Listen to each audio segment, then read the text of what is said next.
Bem-vindo ao canal de Estudante do Áudio. Meu nome é Jorge Esteves, produtor musical, estudante de áudio há 37 anos, e a finalidade desse canal é compartilhar estudos gratuitos sobre o mundo da mixagem e masterização, com abordagem prática e teórica sobre as técnicas utilizadas pelos maiores engenheiros de áudio de fama mundial. E como de costume, iremos no estudo de hoje desvendar a dúvida que eu tenho recebido através de e-mail, aí dos inscritos, com relação à engenharia do áudio consegue deixar a sonoridade excepcional, fato ali em 0 dB. Então, como esse canal pertence a você, o que eu pretendo até o final desse estudo é elucidar e mostrar o caminho para que sua master tenha 0 dB, mas sem aquela distorção que é comum ao usar tal processo. Aqui no canal eu fiz alguns vídeos falando sobre esse tema. Então retorno porque foi a pedido. Quanto mais conhecimento, mais você tem ferramenta ali para ter uma mix melhor, uma master melhor. Mas antes de entrar no tema de hoje, eu vou solicitar a você que, caso não seja inscrito nesse canal, se inscreva, venha unir a essa maravilhosa família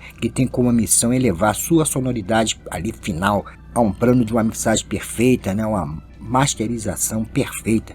E não esqueça de acionar o sininho para não perder, lógico, os estudos aqui. Então, dando início ao nosso estudo, vamos falar o seguinte: desde que o áudio começou a ser produzido de forma comercial, a engenharia do áudio começou numa corrida em encontrar meio e procedimentos que tornassem o áudio final com volume cada vez mais alto que fosse possível. E em primeiro plano, essa ideia surgiu no passado em razão de se pensar que se o áudio fosse levado ao consumidor comum num volume alto, ia fazer propaganda ali da sua obra para o vizinho, O vizinho estava ouvindo aquilo bem alto e o vizinho estava ali ouvindo. E a título de curiosidade, era muito comum nessa época, eles faziam o seguinte: começavam a música somente com um piano, uma guitarra, bem baixa, aquela coisa ali, aquela sonoridade moderada, e aos poucos ela ia entrando ali, o contrabaixo, a bateria já ia pegando mais seu papel, entrando mais instrumento, o órgão, e de moderado no decorrer da música ia acrescentando os outros instrumentos, aumentando no final drasticamente o volume. Então o que acontecia na prática? Quando você comprava ali o disco, ia escutar, ele inicialmente o volume estava baixo, porque estava só o piano, a voz mais baixa, obrigava você a aumentar o dial de volume do reprodutor. E conforme a música ia percorrendo, os instrumentos entrando gradativamente, você não percebia. A audição ia acostumando ao volume, só que estava aumentando e você nem ia percebendo, daqui a pouco ele estava alto pra caramba, Então era uma forma de propaganda. A outra coisa que acontecia nessa época é que cada gravadora também procurava ter uma sonoridade mais alta para encobrir concorrente. Falava que era melhor, ela fazia o som mais alto. E os artistas falavam: eu quero aquela gravadora porque o som lá é mais alto. Mas vamos deixar toda essa profundidade histórica de lado e vamos ao âmago do tema de hoje.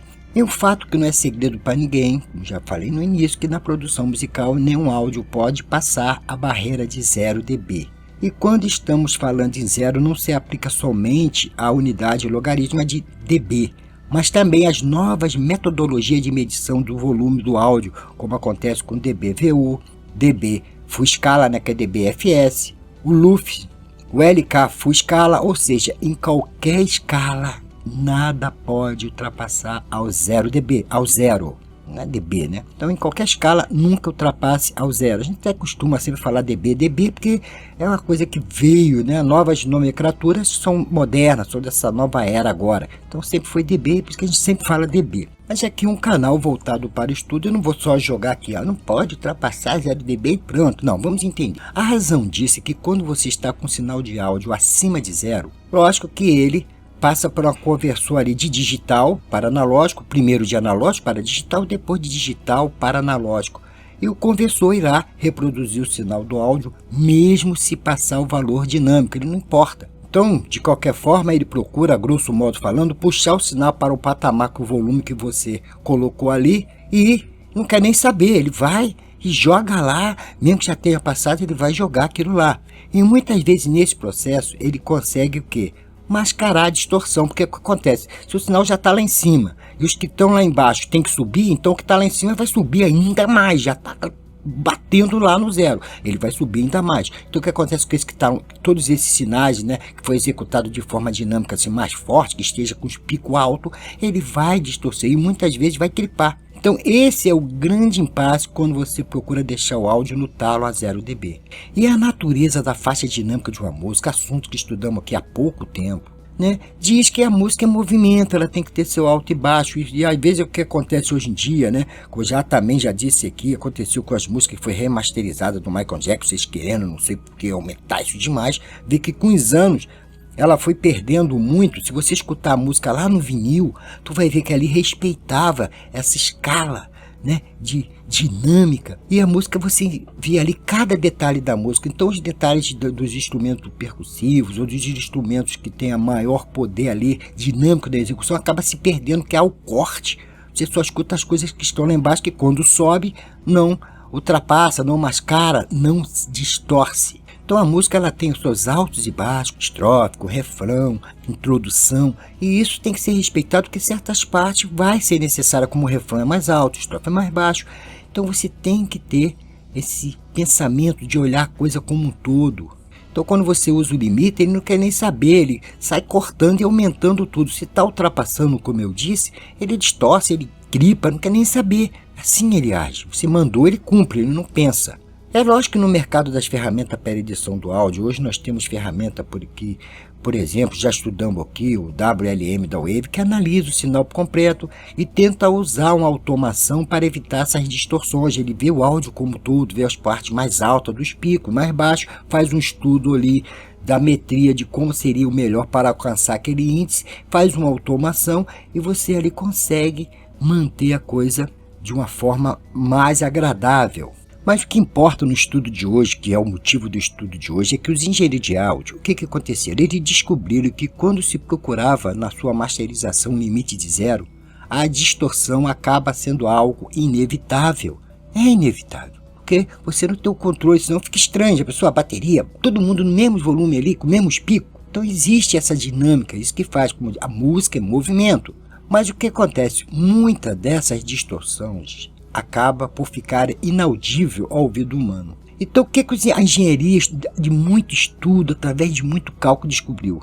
Se essa distorção que acontecer durante todo o trajeto ali da música, né, que for tocando a música do início ao fim, não forem mais do que 15 a 10 amostras ali, de 10 a 15 amostras consecutivas, ou seja, dentro desse parâmetro, eles acham que não vai afetar a qualidade do áudio final. E por outro lado também eles ajudam, porque o que eles fazem? Eles procuram reduzir o nível de pico excessivo do sinal do áudio antes de fazer o processo de aumento dinâmico final com as técnicas de compressão já mostrada aqui no canal. Então o que eles fazem? Primeiro eles reduzem esses picos com um compressor, né, os maiores picos, não é todo, só estão lá em cima, então já vai ajudar. Olha só, é o primeiro passo, é a compressão.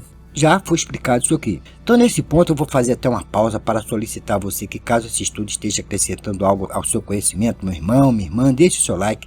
Essa é a melhor maneira para que eu possa saber que estou no caminho certo dos estudos aqui no nosso canal. E caso possa, me ajude aí na manutenção desse canal, que tem ajudado a muita gente aí, se filiando ao Seja Membro. Pode ver aí nos comentários, eu recebo e-mail de muitos agradecimentos de muitos e muitos lugares. Então se puder, me ajude aí, tá bom, meu irmão? Então vamos lá para a gente terminar. Mas em terminar, uma coisa que você precisa saber, que o pensamento da música masterizada ali no talo tem sido assunto de muita controvérsia no meio da engenharia do áudio, que Bob Craig até conseguiu, né? Por isso que veio novos valores de Luft, e ele colocou e padronizou, e lá existe lei internacional que isso dá multa, dá fechamento de emissora de rádio, de TV, caso eles não cumpram esse padrão, né, de volume. Então o YouTube, por exemplo, está já regulamentando, né, de 13 a 14 LUF, a televisão de 23 LUF e assim por diante.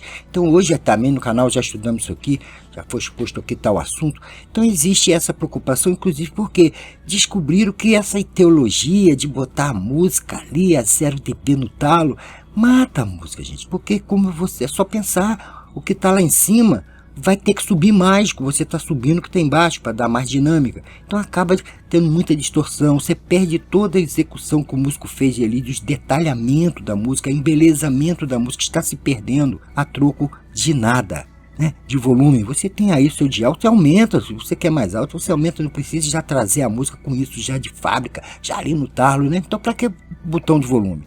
Não haveria necessidade. Então eu creio, gente, que o básico da dúvida de hoje já foi sanado, é só um bate-papo que foi aqui para tirar o resto. Eu espero que não haja mais dúvidas sobre isso, por isso que eu trouxe esse assunto novamente. Voto de excelente produção. Vou estar lhe esperando aqui para o nosso próximo estudo, querendo o nosso bom Deus. Um forte abraço.